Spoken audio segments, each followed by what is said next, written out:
Maintenant, s'agissant du bruit sur la candidature de Kamto, je crois qu'il ne faut pas être naïf. Le RDPC a intérêt à ce que Kamto soit aux élections. Mais un Kamto affaibli naturellement. Parce qu'il faut quand même donner une notion de légitimité à ces élections. C'est d'ailleurs que les responsables du RDPC ont tenu à avertir Kamto que va plutôt chercher un parti Yango.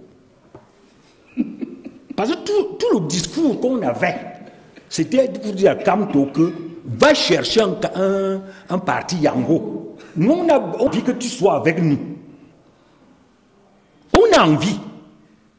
Et là, aujourd'hui, c'est une stratégie qui arrange tout le bavara qui se fait entre le RDPC et entretenu par le ministre Grégoire Ouona, par Ouona Nguini, le recteur, et je pourrais même dire les Momo et autres, d'un côté, et les partisans de Kamto, un discours qui les arrange tous les deux groupes. Parce que ça empêche au RDPC de présenter le bilan. C'est-à-dire, c'est autant de temps coupé. Ça veut dire quoi, Dieudonné Soumba? Si la vie était calme, si le milieu politique était calme, on commencerait déjà à regarder les bilans. Même chose avec Kamto. Kamto, un programme vraiment très structuré. Il ne veut pas qu'on débatte de son programme. Et vous savez très bien que son programme contient un certain nombre de points polémiques. L'unité foncière,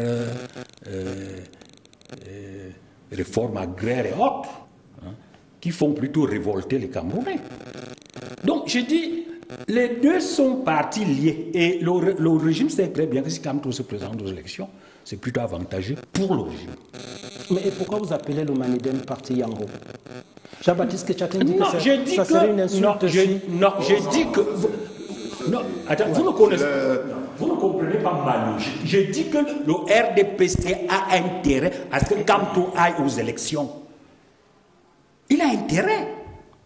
Donc il est plutôt content et il n'attendait pas que même si la loi élimine Kamto, on ne va pas l'éliminer. Non, mais vous avez dit que l'investiture de Kamto par le Manidem avait été achetée. Lorsque Jean-Baptiste... on ne comprend pas pourquoi il y a autant de suspicions autour de cette opération de fusion entre les deux. J'ai dit, monsieur Boni... C'est plus que de la suspicion. Non, monsieur Boni, vous avez vu un voleur qui n'a pas été attrapé dire que je suis voleur. Il ne faut pas être naïf jusqu'à ce point. On sait très bien qu'il a eu une transaction financière. Vous n'aurez aucune preuve. Un voleur, tant que vous ne l'attrapez pas, il va vous dire qu'il n'y a pas de preuve. Mais il y a des indices.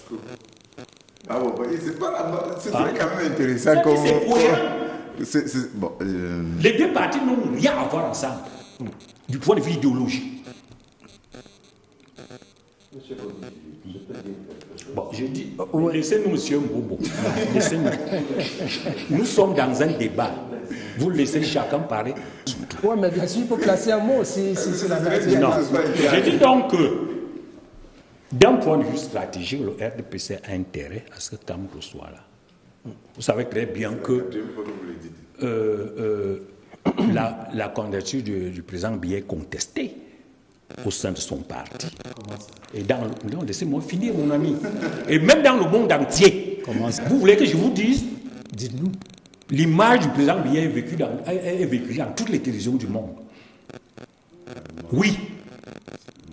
Toutes les télévisions du monde. Et c'est pas agréable hein, quand on est Camerounais. C'est Paul Biya qui est le président du Conseil de sécurité des Nations Unies. Non, les Nations Unies, ce n'est pas le monde. Je dis bien. Mais quel est l'intérêt du monde entier? Donc ce n'est pas agréable. Hein? Alors, pour essayer d'atténuer quand même cette impression, le RDPC a intérêt à ce que Kamto soit aux élections. Et quand il a intérêt à ce que Kamto soit aux élections, mais un Kamto qui ne peut rien faire, parce que de manière objective, Kamto aux élections, ça arrange plutôt le régime du point de vue électoral. C'est là que je voulais venir à monsieur le ministre du chef de cabinet. Non. Le SDF est en compétition. Aussi, je suis ici en compétition avec tout le monde. Nous sommes en compétition pour prendre les électeurs. La compétition, ce n'est pas seulement le poste. Nous sommes en compétition pour prendre les électeurs. La première compétition, c'est les électeurs.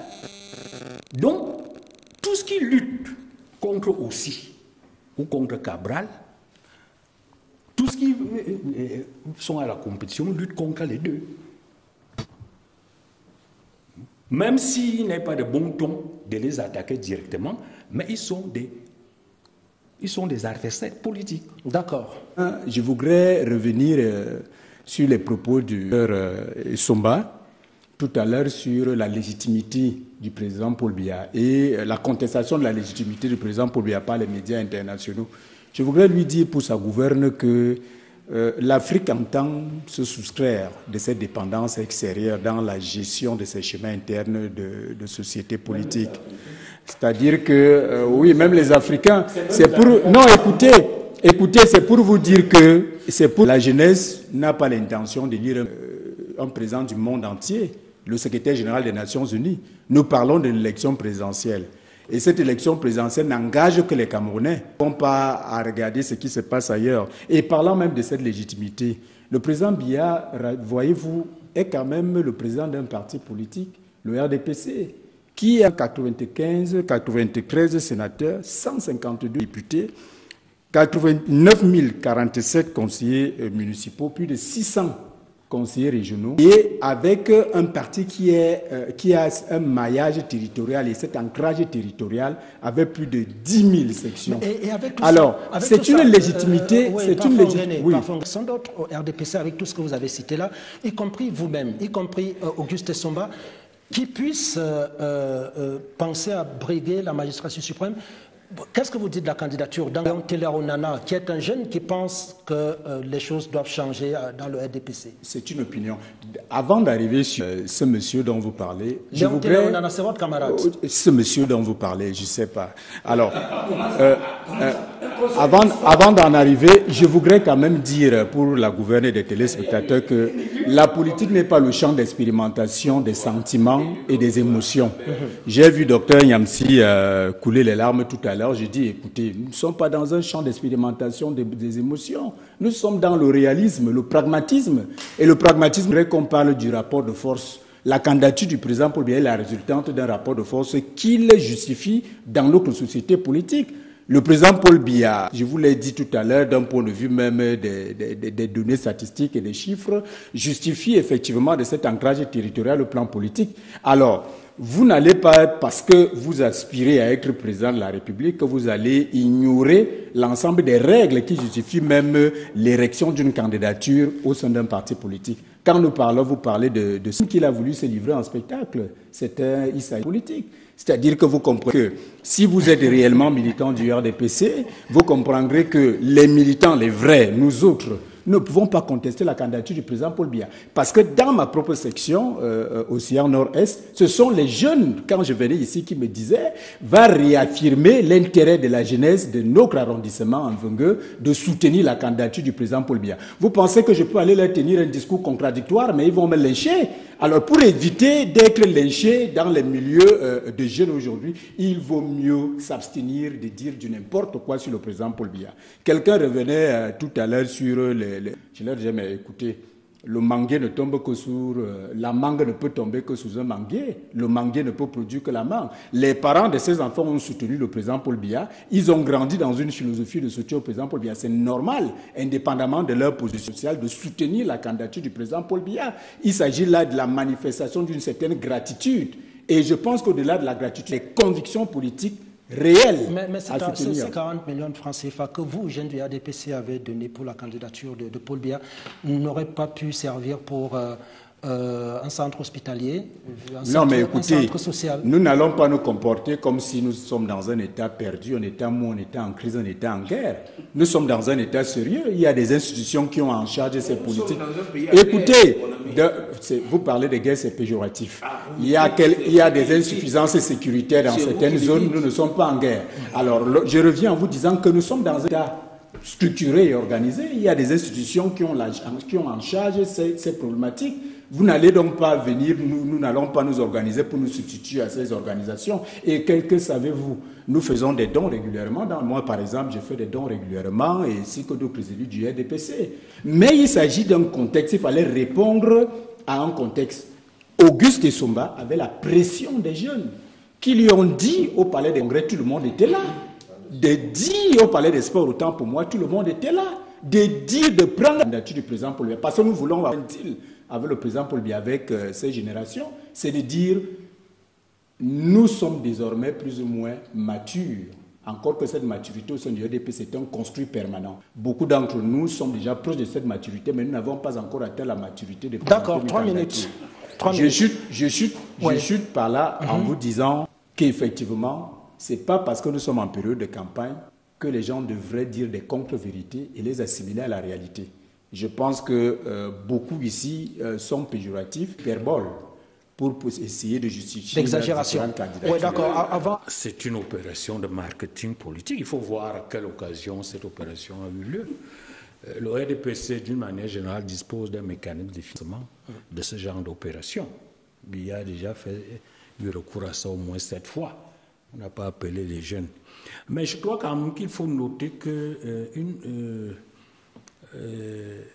la clameur publique sur le 8e mandat du chef de l'État, évoquant son âge, cette clameur n'a pas eu lieu que seulement au Cameroun ou hors de l'Afrique. Quand on voit les réseaux sociaux, beaucoup de pays, les Ivoiriens font des ça. Les Gabonais, tout le monde, on se moque de nous. On dit que les Camerounais sont vent debout lorsqu'il s'agit des problèmes politiques d'autres pays, mais eux-mêmes, ils ne réagissent pas. Donc ce n'est pas seulement... Et je pense que les héritiers des Biya, je crois Auguste Essomba, mon homonyme, a évoqué le problème des héritiers des Biya. Les héritiers des Biya ont pensé que pour essayer de diluer cette mauvaise impression, il fallait montrer que c'est plutôt la jeunesse même. Mettre en contraste l'âge reproché au chef de l'État avec la jeunesse et dire que ce n'est même pas les gens âgés qui demandent au président de se présenter. Je crois que c'est beaucoup plus cette impression-là qu'ils ont voulu diluer en organisant cette opération. Bon, évidemment, cette opération ne s'adresse pas à tous les jeunes. C'est les héritiers, c'est-à-dire les gens qui, dans le système, bénéficient d'un certain nombre d'avantages. Mais vous avez suivi Auguste à Bamenda, 5 000 jeunes, à Boya, 3 000 jeunes, à Bali, la chance de jeunes. C'est-à-dire, vous allez voir. Non, il y a beaucoup de jeunes. Mais vous avez... Non, c'est la vérité. Vous voulez les preuves? Je vous les annonce. Je les ai. Non. Moi, mais ils ont suivi les... On n'est pas devant un tribunal. Voilà. J'ai dit que c'est les héritiers des Biya qui ont des âges stratifiés. Donc c'est des gens qui vivent de toute façon autour de l'État, des avantages de l'État. Soit parce qu'ils ont une licence, soit parce qu'ils font le marché public, soit parce qu'ils ont un revenu. C'est toujours des gens qui sont rattachés aux 7 500 milliards du budget qui tout gère. Et donc, c'est une manière de leur reprocéder au système 2 ou 3% de ce dont ils ont bénéficié. Donc, c'est pas... Mais disons que le but de l'opération était beaucoup plus pour mettre en contraste, n'est-ce pas, l'âge qu'on reproche au chef d'État, parce que 92 ans, c'est excessif. Mais si on devait prendre cet échantillon, si on devait prendre cet échantillon, c'est-à-dire très sélectif, et que le président Paul Biya devait aller à une élection aujourd'hui, ça signifie quoi? La jeunesse ne le voterait pas? Parce que c'est très... ceux qui bénéficient des avantages de l'État, parce que accroché... Non, le problème, j'ai toujours eu à dire ici que le système nous a conduit dans une impasse politique où ce n'est pas le résultat du Biya qui vote, ce n'est même pas son âge. C'est la communauté Malheureusement, le vote est soit communautaire, soit utilitaire. Et c'est d'ailleurs sur ça que les élus des billets jouent. Parce qu'ils savent que le bilan du bien ne va pas beaucoup agir. Ils savent que l'art du bien ne va pas beaucoup agir. Parce que l'électeur n'est pas en condition d'exprimer en réalité son sentiment. Donc c'est pour ça que je dis que ça nous a mis dans une sorte d'impasse. Et le risque aujourd'hui, comme j'ai eu toujours, c'est un scénario de rupture. Parce qu'on est clairement dans l'impasse. Tel que les choses se structurent, avec un contrôle monopolistique de tout l'appareil électoral, de tous les médias, et dans une communauté aussi clivée, aussi hétérogène, aussi hétéroclite, dans laquelle il est difficile de mutualiser les forces. On est dans une impasse, c'est-à-dire que Biya sera reconduit, ce qui s'est traduit plutôt une impasse et non pas la vitalité du RDPC. Et cette impasse risque plutôt nous retomber un jour sur la tête. Auguste Essomba vient de le dire, et ce qu'il dit oui. n'est pas une représentation de ce que nous vivons sur le terrain. Mais oui. les jeunes Camerounais, diplômés ou pas, sont en chômage. Mais dans le RDPC, on voit toujours le verre à moitié plein. Je ne comprends pas pourquoi. J'en viens pour vous dire, Boni, que le président l'avait vite compris lorsqu'en dans les années 90, avec l'avènement des libertés qu'il avait impulsé, il y a eu les libertés économiques également, avec la libéralisation du secteur privé. Ce qui fait que, contrairement à ce que quelqu'un disait tout à l'heure, oui, la pression des institutions internationales nous avait amené à fermer certaines sociétés d'État, mais aujourd'hui, nous comptons près de 324 899 entreprises qui sont créées dans le secteur privé. La dynamique aujourd'hui est de rendre plus compétitif autant pour moi le secteur privé. Et c'est pour ça que dans les perspectives gouvernementales, par exemple, la raffinerie qui sera construite au niveau de Kribi, qui est une promesse de près de 10 000 emplois. Vous avez le code minier qui a été réformé récemment. Le code minier également, dans ses perspectives, le code perspective fait état de près de plus d'un million d'emplois qui seront créés. J'ai parfois envie de vous dire, laissez le nom de Paul Biya, parce que Paul Biya se sent parfois trahi par vous qui êtes ses collaborateurs, par vous qui êtes des sanctions. Cet homme a été trahi par certains de ses collaborateurs. Non, oui, bon, certains, un grand nombre resté certains. Parce qu'il y en a qui font la fierté, il y en a qui font la fierté de l'administration, il y en a qui font la fierté de la mission qu'ils ont reçue. Mais il a été trahi. Si nous en sommes là à débattre d'un Cameroun qui est à genoux, parce que nous sommes à genoux, c'est pas ça qui l'ont trahi. C'est péjoratif. Non, c'est péjoratif. Non, je crois que le président. Je voudrais. C'est pas vrai. Oui. Il faut qu'on comprenne. Un système économique a des règles. Le Cameroun a 3% d'emplois publics. Comparativement à la norme et le nombre d'habitants. Le minimum pour que la fonction du jour un rôle macroéconomique, c'est 12% de sa population. Ça veut dire que sur les 15 millions de population active que le Cameroun a, le minimum qu'on devrait avoir, c'est au moins 1 800 000 emplois publics. Parce que c'est ça qui permet au système de tourner. Vous savez très bien qu'à la fin de chaque mois, quand les agents plus touchent leur salaire, c'est là que le système fonctionne. Vous voyez tout ça, non? Comment voulez-vous qu'un système comme le nôtre fonctionne avec 350 000, 400 000 emplois publics? Donc il y a un certain nombre de choses que vous devez même comprendre. Et ça renvoie au système lui-même. Mon nom a dit tout à l'heure qu'il constate que les solutions proposées ne sont pas efficaces. C'est vrai. J'ai dit bien efficace. Pas suffisant, non. Attends, quand je fais la différence, je fais la différence entre suffisant suppose que si on le fait davantage. Or, moi, j'ai dit efficace sortir du modèle. C'est le modèle lui-même qui est défectueux. Ça veut dire qu'il n'y a pas de solution dans le modèle actuel. Et on va en revenir Boni, quand on va parler de... Boni, vous m'avez... Je veux conclure, j'ai mon temps de parole. Quelles sont les solutions que les autres proposent? Je veux dire... Oui, voilà. Je veux dire... Oui, pour sortir, je pense que les jeunes qui nous écoutent aujourd'hui doivent comprendre que certains avec l'apanage de la fonction publique est un modèle obsolète aujourd'hui.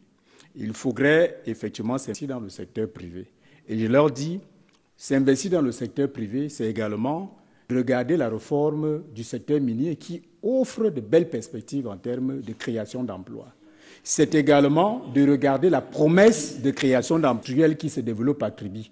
C'est également de regarder le haut créo accord que vient de donner le chef de l'État pour la construction de Limbe, le yard pétrolier de Limbe, qui est également une belle promesse en termes d'industrialisation de ce secteur. Il faut que nous sortions de la logique de la fonction publique, de l'emploi dans la fonction publique, mais de nous concentrer effectivement. C'est également de regarder les belles promesses des programmes qui sont logés dans les différents milieux agricoles. Alors, je dis... privé avec 3% d'emploi. Parce qu'il y a un lien entre le secteur privé et le secteur public. Docteur Essomba, vous ne pouvez pas. Nous n'allons pas... D'ailleurs, attendez, nous n'allons pas condamner... Les pays les plus privés dans le monde, les États-Unis ont 17% de la population active en emploi public. La France, c'est 30%. Mais vous savez la Suède, c'est 50%. Vous ne pouvez pas développer un pays avec 3% d'emploi public. Boni. Parce qu'à ce moment-là, vous ne pouvez plus élaborer des politiques publiques qui relancent Docteur le secteur privé. Docteur Essomba, qu'est-ce qui irrigue les caisses de l'État? Si nous n'avons pas un secteur privé dynamique, qu'est-ce qui irrigue les caisses de l'État en termes de ressources? Il y a la causalité circulaire. Mais bien sûr, c'est pour ça que je vous dis que nous devons d'abord développer notre secteur privé et c'est la perspective gouvernementale en ce moment. Vous allez payer les fonctionnaires avec quoi si vous finissez de recruter? Attendez, pour avoir un secteur... Mais bien sûr. Pour avoir privé dynamique, opérationnel, il faut lui donner un marché local. Et le marché local, c'est quoi? C'est les gens payés. Mais l'impôt substitution, c'est quoi, selon vous? C'est-à-dire... C'est quoi l'impôt substitution? Attendez. C'est une perspective endogène de développement de l'économie locale. Pour encourager la production locale. Non, il faut faire ce débat-là. Il faut faire ce débat avec franchise et sincérité. Ce n'est pas le bavardage. C'est la réalité. Non, je vous dis que le secteur privé du Cameroun fonctionne d'abord parce qu'il y a beaucoup de fonctionnaires. Et c'est comme ça dans tous les pays du monde. Ça veut dire lien de causalité circulaire. Vous ne pouvez pas développer un pays avec un secteur privé, avec un secteur public petit. Ce n'est pas possible. S'il vous plaît, Dieudonné, c'est entendu. Oui, moi je conclue juste, oui, vous conclue juste en disant aux jeunes, n'ayez pas peur de ce discours défaitiste. Effectivement, il y a des perspectives dans le développement du secteur privé et à l'intérieur de ce secteur privé, c'est un véritable vivier d'absorption de la masse critique des diplômés qui sont dans les différentes écoles. D'accord, Jean-Baptiste. Suivez, sont là. Je pense qu'il ne faut pas être défaitiste et il ne faut pas être pessimiste. D'accord, s'il vous plaît.